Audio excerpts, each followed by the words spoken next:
The Civilization franchise is in a really interesting point at the moment. It's celebrating 30 years of success, and it's been roughly 5 or 6 years since Civilization 6 first came out, which means we are, broadly speaking, due for a new addition to the franchise. And that can't help but make me think about Civilization 7. In this video, I'm going to give you my Civilization 7 wish list.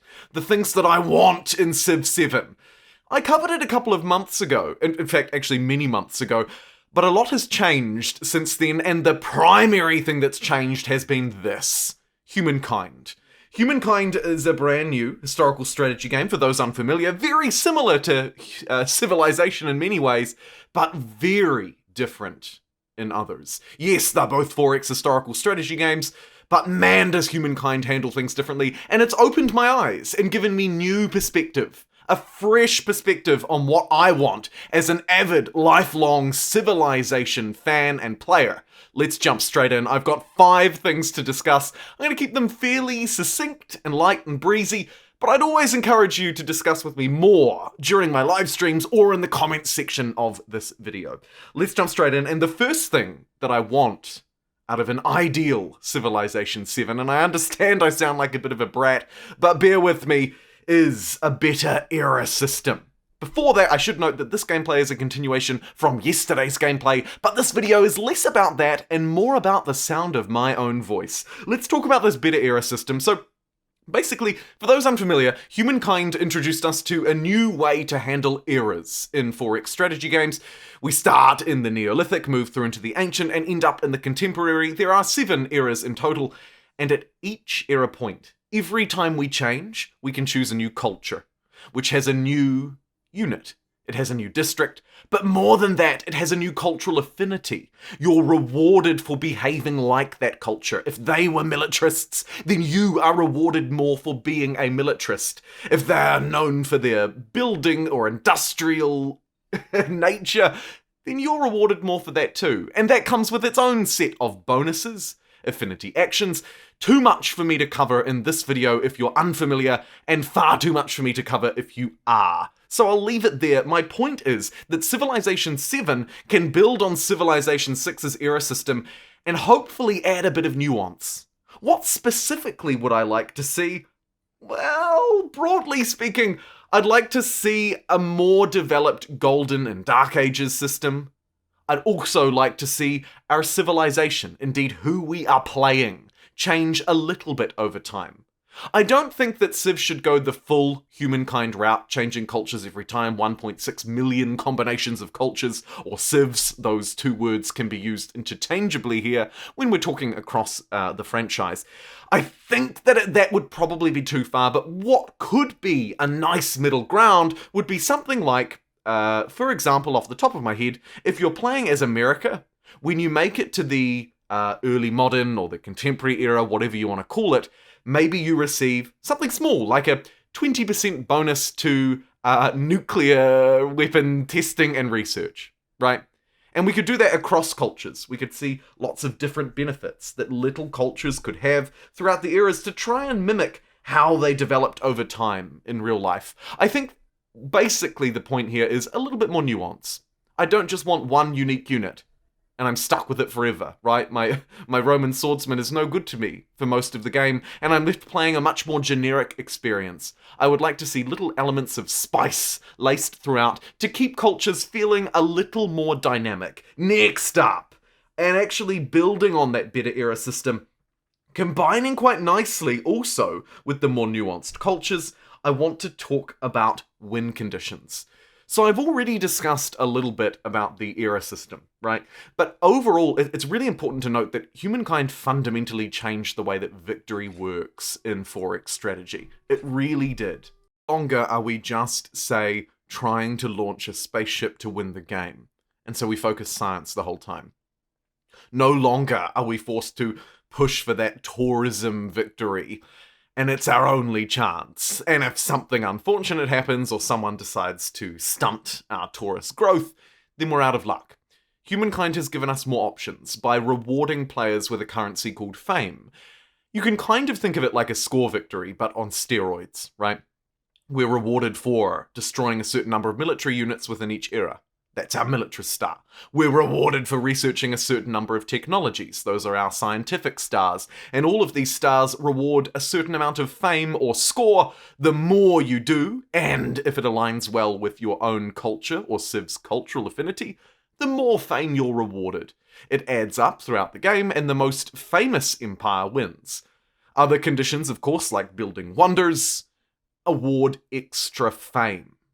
So too does making initial discoveries, conquering a continent, or finding a natural wonder. Civilization can use this formula, mold it a little bit around Civ franchise, and I think give us a much more interesting experience. I want to have more flexibility in how I play the game. I don't want to be stuck with one strategy, but I also want to be able to formidably pursue one strategy aggressively and not be too penalized for letting everything else down. Within, of course, a broader scope of being realistic, right? No civilization throughout history has been, for example, the most powerful militarist empire, but been unable to speak or utter a word of a language. We do need a balance. And I think that Humankind's fame system does a good job at rewarding players for building a good empire, right? Not just one that's beelining to space, but one that's doing that, but also testing nukes, or working on building mega cities with huge populations and massive technological advancement. Whatever it might be, Humankind's fame score and ultimately victory system is, I argue, better for victory, better for fame, and better for flexibility. And I'd like to see Civilization 7 learn some of those lessons from Amplitude Studios, learn some of those lessons from Humankind, and give me a slightly more dynamic victory condition so that I don't feel so pigeonholed and stuck down one relatively rigid pathway.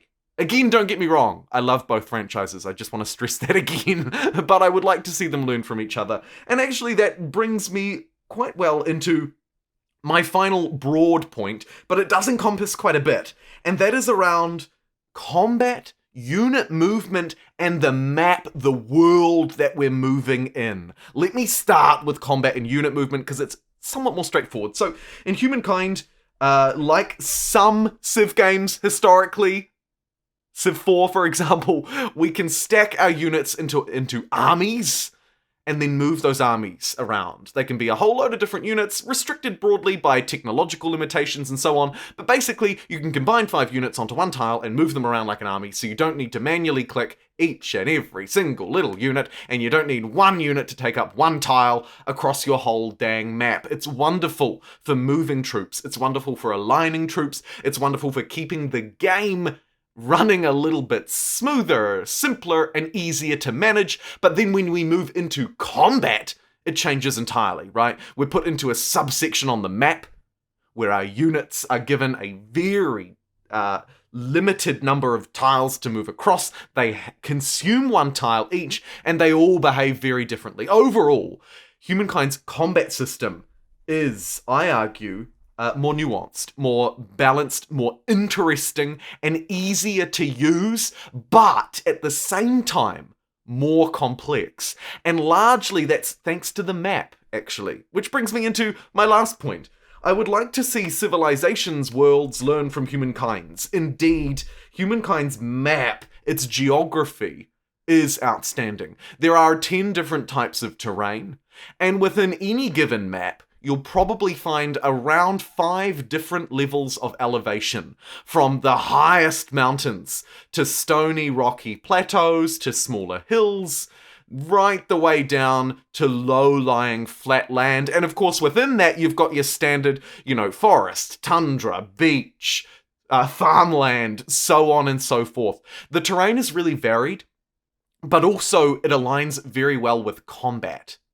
Because when you bring those units into a battlefield and they span out and they take up a tile each, there's lots of different geographical considerations. No longer are we just considering hill, forest, river, which, broadly speaking, is what historically the Civilization franchise has prompted us to consider.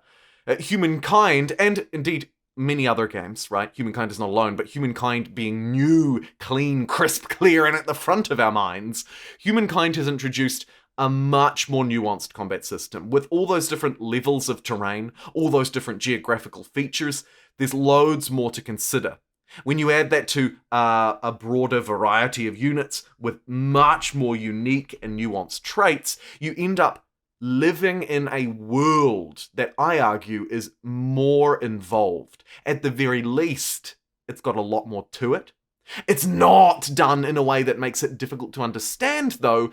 It's a world that is actually quite enjoyable to use, and I would like Civilization to build on its really solid foundation that it already has, and many things that it has over Humankind. For example, dynamic weather events, and a much more developed climate change, pollution, global environmental impact system, right?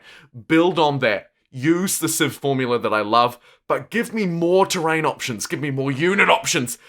Give me a more dynamic and interesting world that mimics ours. The same goes for ocean tiles. Please make the ocean more enjoyable. This has been my Civilization 7 wishlist updated with Humankind's learnings, lessons, and experiences. If you enjoyed, do let me know, and let me know what you think, and I'll catch you in the next one. Bye-bye.